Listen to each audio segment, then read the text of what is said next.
Sim, um dado momento, mas compreender que tem uma denúncia, mas a denúncia de senhor Pissas é bem depois de alguns dias, a declaração do senhor Andrade, promete que seria um candidato, promete.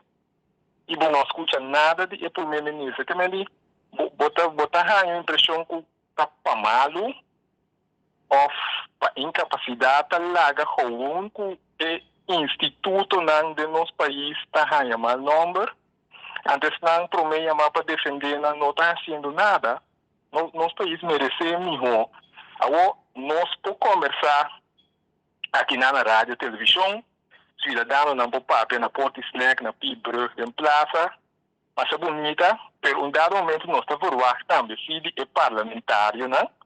Que nós turta paga, então tem que pagar naturalmente para não fazer trabalho, mas não tem que fazer trabalho, se não tem que trabalho no principal do caso, aqui está liberdade, chama o primeiro-ministro, e tu outro ministro, que está relevante dentro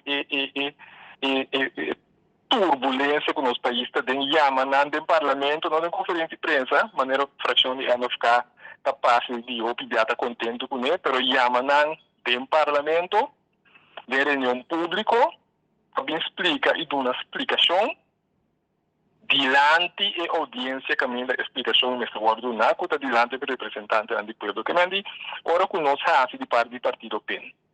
E pergunta, uma pecta, está sinônimo na ponta também, onde é parlamentário na coalição, tá? Para sair diante, para sair na defesa de interesse e tranquilidade, como está querendo nós corações ter. Bom, me tabisa, é caso, tanto para nós é mais importante a implicação para o país.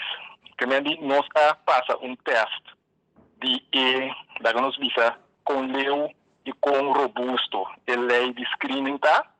E tá querer é de três pia, de três políticas que talvez estão aduna na indicação riba. Esse aí, se botem que vai adaptar a lei aí, tem discussão riba que o parlamento aqui, o parlamento promete também, portanto, se durante o trajeto aí, mas em todo caso, nós temos claridade de que nosso país, com a lei que tem aqui, está para pé. Para nós é importante que atender a lei, tanto o dia que cambia a lei, não cambia, mas agora que se a lei que tem, está com o bico.